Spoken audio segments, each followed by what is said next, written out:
خب با یه سوال ساده شروع کنم. فرض کنید که یه کانالی 3000 عضو فعال داره.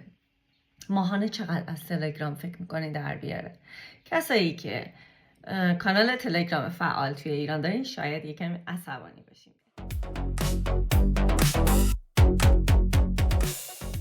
سلام، من صفورا هستم از پادکست نون به نرخ روز.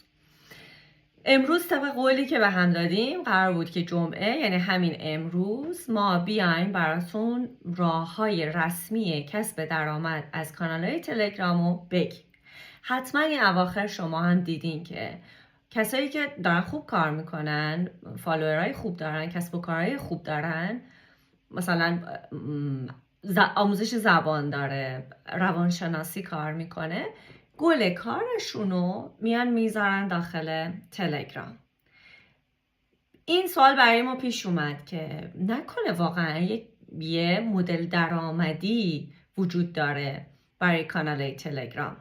پس رفتیم و در آوردیم. این راههایی که میخوام امروز بهتون بگم برای یه آدم معمولی که متاسفانه خارج از ایران زندگی میکنه. میدونیم که ما چالش های خودمون رو داریم توی ایران.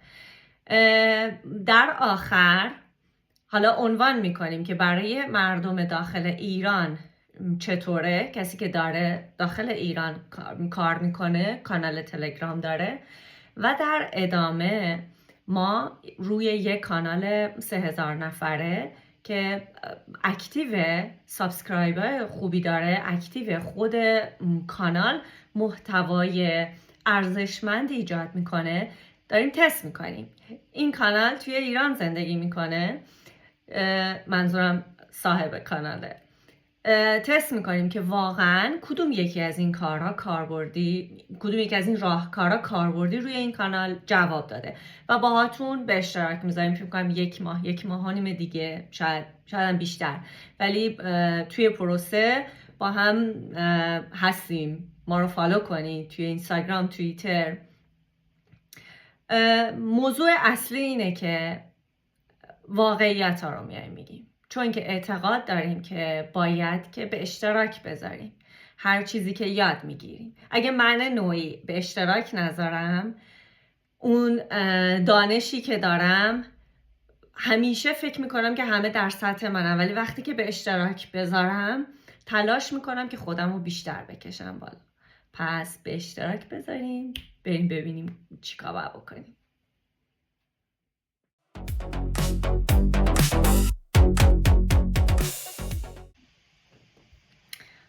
خب من با یه سوال ساده شروع میکنم. فکر میکنی اگر که یه کانالی 3000 عضو فعال داشته باشه، خود کانالم فعال باشه توی ایران، ماهانه چقدر از تلگرام در میاره؟ اونایی که کانال تلگرام فعال دارن و فعالیت خوب میکنن شاید عصبانی بشن از این جمله، احتمالا 0 درآمد داره. بذار تا از توی خود کانال رسمی تلگرام برات بگم. این صفحه رسمی بلاگ تلگرام مارس 2024 تلگرام میگه کاربراش ماهانه بیش از 1 تریلیون بازدید توی کانال ها تولید میکنن. از اون روز صاحبای کانال های عمومی با حداقل 1000 عضو، 1000 تا سابسکرایبر میتونن 50% درآمد تبلیغاتی که توی کانالشون نمایش داده میشه رو دریافت کنن. خب که خب مثلا مسیرش هم گفته دیگه، اینجا مسیرش رو گفته. ولی این سایت رو ببینین اینجا، اما اینجا یه چیزی میگه که درآمد از تعداد نمایش معتبر پیام اسپانسری توی کانال محاسبه میشه، نه از تعداد اعضا. یعنی چی؟ یعنی 3000 عضو خاموش از هر 1000 عضو فعال کمتر پول میسازه در واقع. پس 1000 مشتری داشتن، 1000 تا سابسکرایبر توی کانال داشتن شرط وروده. شاید اینجا جاییه که همه اشتباه میکنن. تلگرام نرخ ثابتی به ازای هر 1000 ویو نمیده. این برمیگرده به خیلی از موارد، مثلا درآمد به نیشه یا اون تخصصی که کانال تو داره وابسته است. مثلا کسی که دوره مالی میفروشه، خب مسلما مخاطب حاضره که پول خوبی بده، ولی مثلا بر کانال جوک تقریبا هیچی. تعامل، تعداد ایمپرژن، به همه اینا بستگی داره. و اختلاف جغرافیایی متاسفانه وحشتناکه. بازارهایی توی آمریکا و آلمان که اینا تیار 1 هستن توی دنیا، از نظر اقتصادی خوبه، یعنی مشتری حاضره که دلار خرج کنه، جیب مشتری ها تهش خیلی صدا میده. مثلا توی این بازارها حدود 4 تا 12 دلار CPM دارن، یعنی تبلیغ دهنده بابت اینکه تبلیغش 1000 بار دیده بشه حاضره که مثلا 4 دلار بده، 12 دلار بده. اگه CPM بشه 4 دلار، یعنی هر 1000 بار دیده شدن تبلیغ 4 دلار درآمد ایجاد میکنه که خب نصفش میره برای صاحب کانال، نصفش میره خب برای تلگرام. ولی حالا ایران یا هند مثلا، ما جزء بازاری تیار 3 هستیم که مثلا 0.3 تا 0.6 دلار میده. شاید هم جزء تیار 3 نباشیم متاسفانه. تبلیغ دهنده ها اینطوریه که کشورها رو ردبندی میکنن بر اساس اینکه مردم اون کشور چقدر قدرت خرید دارن. یعنی آمریکا، آلمان، انگلیس، جایی که مخاطب واقعا میتونه محصول دلاری بخره، پس تبلیغ دهنده بابتش پول بیشتری میده. یا مثلا کشورهای تیار 3 اینا مردمش قدرت خرید کمتری دارن. پس این مدل کاملا دست تلگرامه. بریم سراغ مدل بعدی که اون دست توه. فرض کن به جای اینکه تو منتظر تلگرام باشی، خود مخاطبت مستقیم به تو پول بده به ازای اون ارزشی که تو براش ایجاد میکنی، به ازای اون محتوایی که توی کانالت بهش ارائه میدی، بدون اینکه مثلا یه شرط 1000 عضوی برات بذاره، مثلا کدوم کشور هستی، اون داستانا که با هم صحبت کردیم. توی این وبسایت که میبینید سوپر چنلز، ستار ریاکشنز اند سابسکریپشنز، تو میتونی با ستار اون کانال مورد علاقت رو حمایت کنی. حالا استار چیه؟ ستار من فکر کردم که مثل لایک توی اینستاگرامه، ولی نه، باید بر استار پول بدی و خب قیمتش هم با توجه به زمان و شرایط توسط خود تلگرام تعیین میشه. مثلا الان من نگاه کردم 100 تا استار 1.79 یوروه و همینطور که میبینی 100 150 250 تا 150 هزار استار میتونی بفرستی. یعنی میتونی توی کیف پولت داشته باشی، بعد مثلا تقسیم کنی دیگه، مثلا اون کانالایی که توش هستی و بهشون بدی و حمایتشون کنی. خب بریم رو همین صفحه. حالا پس هر استار حدود 1 تا 2 سنت میشه، یعنی فرستادن یه استار عملاً یه حرکت نمادینه، حمایت واقعی. یعنی خب مثلا 50 تا استار، 100 تا استار، 1-2 یورو براش بفرستی، 1 یا 2 دلار. بعد حالا تلگرام از آگوست 2024 اجازه داد که کاربرا با فرستادن استار مستقیما کانالا رو حمایت کنه و مهمترین جمله اینه که صاحب کانال 100% استارا رو دریافت میکنه. یعنی تلگرام وسط کمیسیون نمیگیره. مسیر فعال سازیش اینجاه. Channel settings reactions و enable paid reactions. و اما این اما خیلی مهمه، دریافت کردن یه چیزه، نقد کردنش یه چیز دیگه. 2 قفل وجود داره اینجا که باید خب بدونیم، چون که ما تازه واردیم توی این داستان. حداقل 1000 تا ستار باید داشته باشی که 21 روز از تاریخ اونا گذشته باشه و این 2 شرط باید همزمان برقرار باشه تا اینو تو بتونی برداشتش کنی. 3 هفته باید صبر کنی. ارزش دلاریش چقدره؟ نرخو گفتم که خود تلگرام تعیین میکنه و حالا با توجه به عددی که ما دیدیم تقریبا 13,000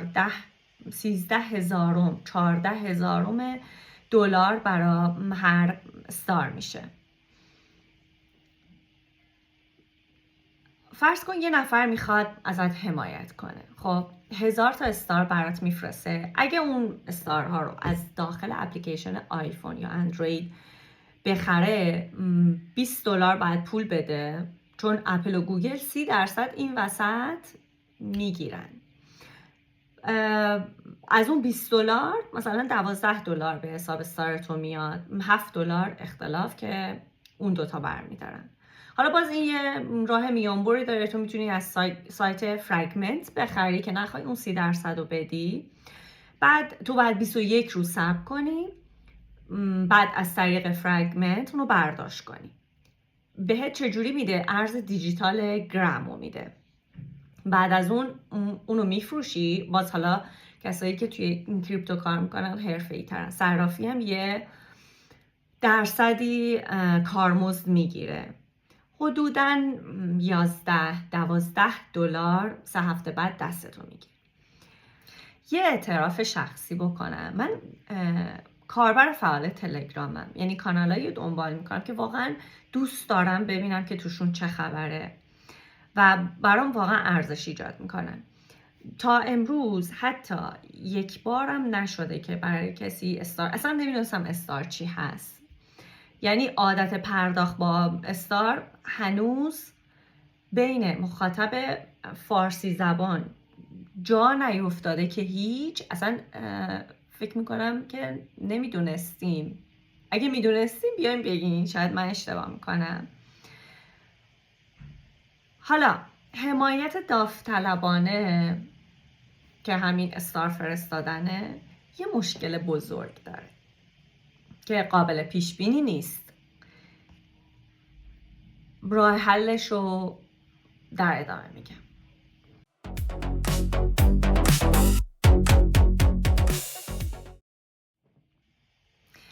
تلگرام اجازه میده به تو که لینک های دعوت ویژه بسازی که کاربر در ازای پرداخت ماهانه استار وارد کانال تو بشه. خب برای اینکه مثلا یه محتوای اضافه بگیره، یه چیز اضافه تر از اون کانال عمومی، بذار تا مسیرش رو بهت نشون بدم. اینجا چنل setting، چنل تایپ و این قسمت. راک ماهانه باید 2 بار ارزشش رو ثابت کنه. یعنی چی؟ یعنی این که اگه پیشنهادت محتوای بیشتر باشه، ماه دوم ریزش میکنه. چرا؟ چون که تو کانال عمومی باید که بیای نتیجه رو نشون بدی، ولی توی کانال پولی روش رسیدن به اون نتیجه رو میدی.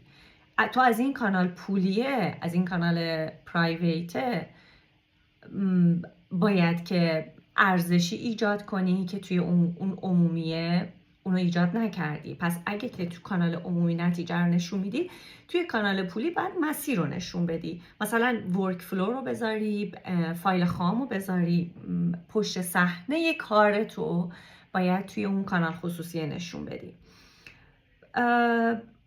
توصیه‌ای که میکنن اینه که بهتره که 3 تا 6 ماه اول فقط فعال باشی با کانال عمومی و بعد کانال خصوصی رو دنبال کنی. بهتون پیشنهاد میدم که ویدیوی این خانم محترم رو ببینین، اطلاعات خوبی داره. البته من همشو گفتم بهتون، اگر که دوست دارین ورژن انگلیسیش هم دنبال کنین.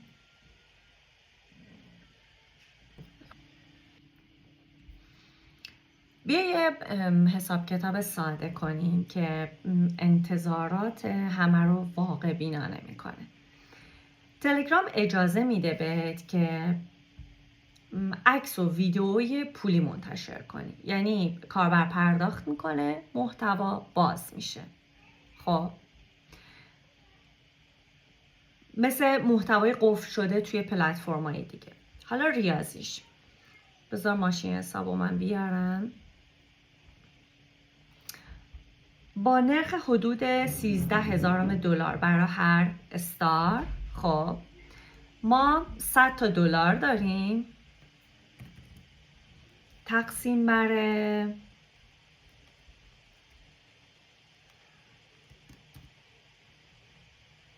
13,000 دلار میکنیم. چقدر میشه؟ مثلا میشه 7.69، بگو 7.7.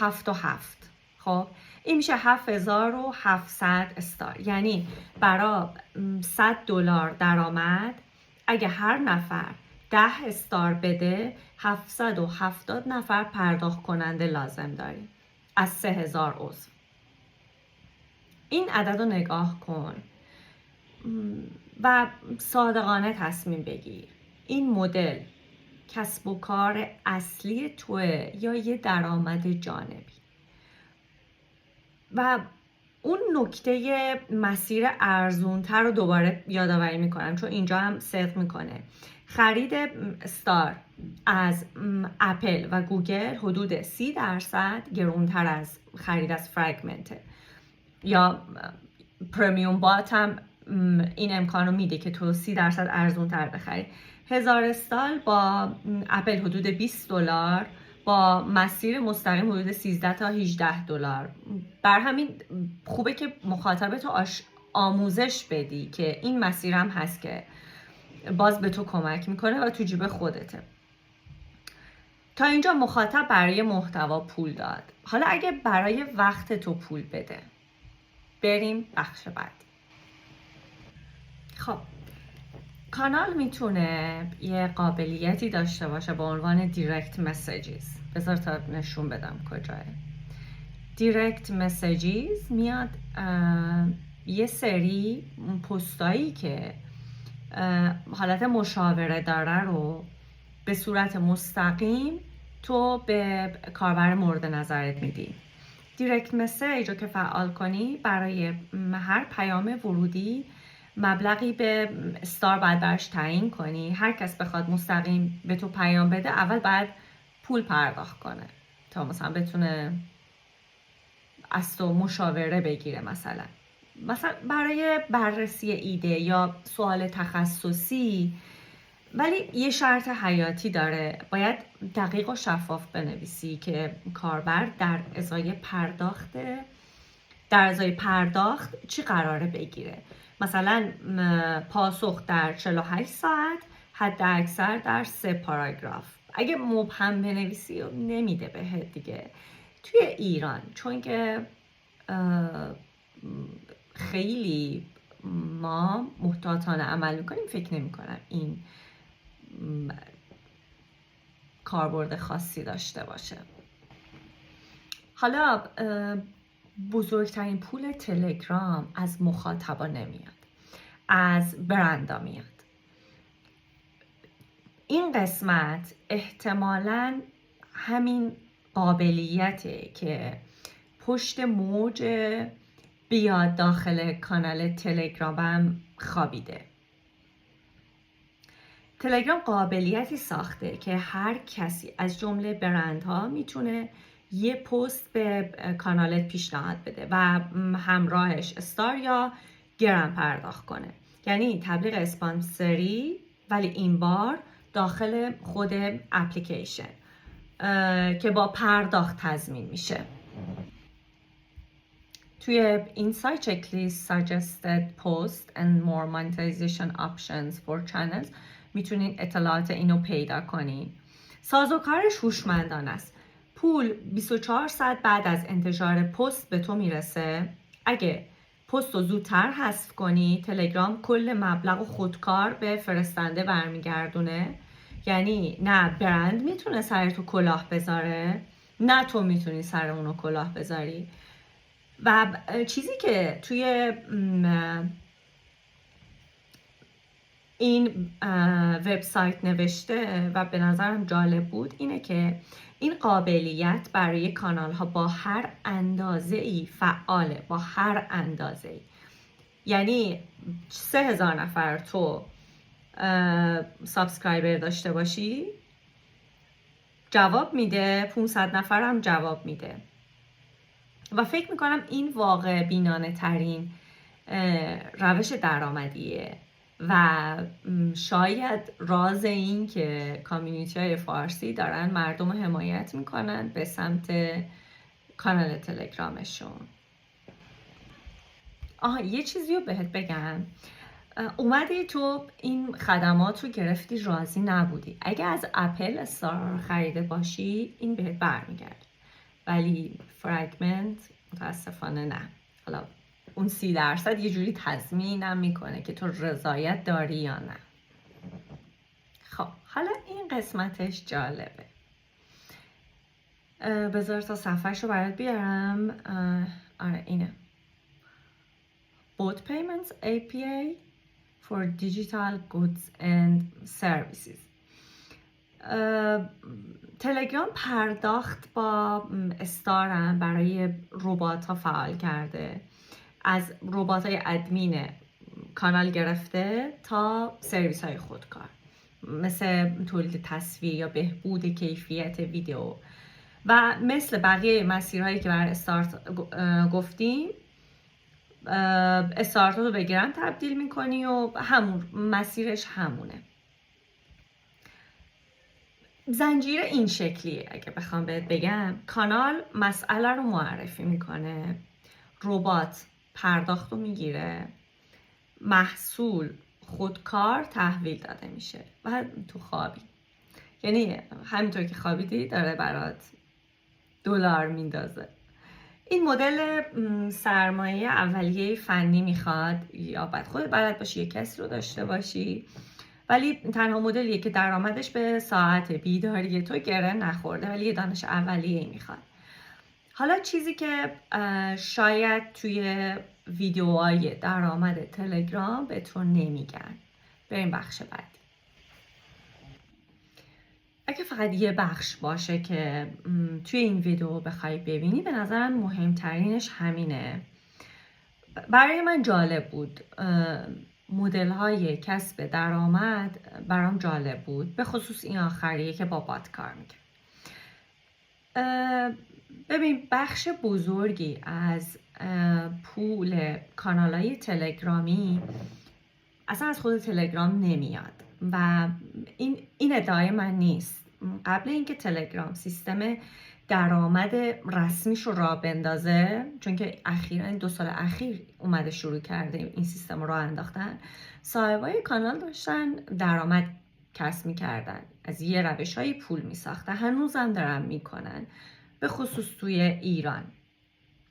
مثلا فروش پست تبلیغاتی به صورت توافق مستقیم، کانال خصوصی پولی با عضویت ماهانه خارج از سیستم استار و یا فروش محصول و خدمات مشتری.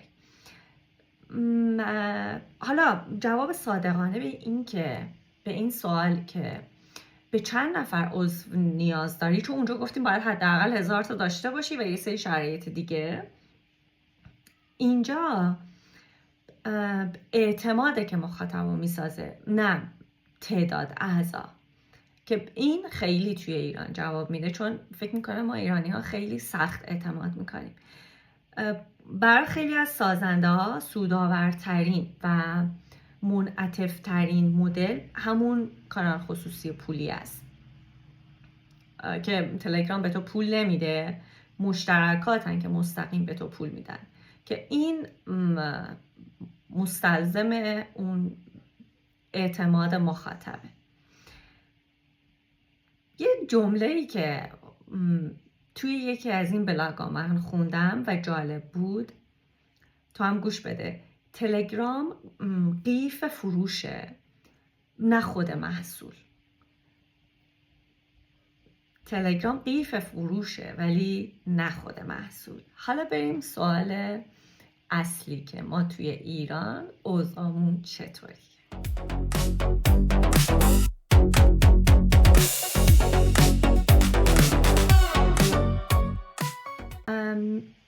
ما توی ایران با شرایط خاص خودمون هستیم، همه میدونیم. این سایت فرگمنته. همه مسیرهای برداشت پول، چه تبلیغات چه استار، اجباراً از فرگمنت، از این سایت فرگمنت میگذره. فرگمنت یه پلتفرم روی بلاکچین تون و برداشت نهایی به شکل گرام هست، به صورت گرام انجام میشه و اینجا مشکل شروع میشه. حتی راهنماهای رسمی برداشتم صراحتاً این صفحه، میدونم که این انگلیسی نیست چون که به آلمانی میاره دیگه، با توجه به اون کشوری که هستی اینو به همون زبان میاره. من هرچی تلاش کردم نتونستم اینو ببرمش روی انگلیسی. بگذاریم. مشکل اینجا شروع میشه که حتی راهنماهای رسمی برداشتم صراحتاً هشدار دادن که قبل از شروع مطمئن شو که تون و فرگمنت توی کشور تو در دسترس هستن، چون میدونیم دیگه داستان چطوریه. پس من نمیتونم بگم یه ایرانی حتما میتونه این برداشت رو انجام بده. شاید هم خب بتونن، دوستان کریپتویی خیلی بهتر حرفه‌ای تر هستن. تنها معیار واقعی چیزیه که تو حساب شخصی خودت داری میبینی. این 4 سوال از خودت بپرس. 1. آیا بخش مانیتایزیشن اصلا برای تو فعال شده یا نه؟ نمایش داده میشه یا نه؟ آیا توی قسمت بالانس عددی نشون میده؟ آیا دکمه ویدرا فعاله؟ آیا اتصال به فرگمنت برای حساب هست یا نه؟ و یادت باشه که شرایط برداشت خودش سختگیره. حداقل 1000 استار و 21 روز انتظار برای هر استار. یعنی حتی اگه همه چیزم درست کنه 3 هفته بعد صبر کنیم. حالا کاری که ما انجام میدیم، ما به جای اینکه حدس بزنیم عمل میکنیم. ما یک کانال 3000 نفری تلگرامه با محتوای خیلی خوب داریم که سابسکرایبر خیلی فعالن، خود کانال خیلی فعاله. میدونم که از طریق این کانال محصولی هم میفروشه. ما داریم روی این تست میکنیم. اگر که مسیری یا راه حلی پیدا کردیم که واقعا منجر به کسب درآمد شد، حتما باهاتون صادقانه به اشتراک میذاریم. ولی این زمان میبره. انشالله در ویدیوی بعدی با خبرهای خوب در خدمتتون هستیم. لطفاً خواهشاً این پادکست و این تیم رو همرسانی کنید. زنگوله رو فشار بدین و ما رو توی صفحات اجتماعی دنبال کنید. ما سعی میکنیم که توی هر پلتفرمی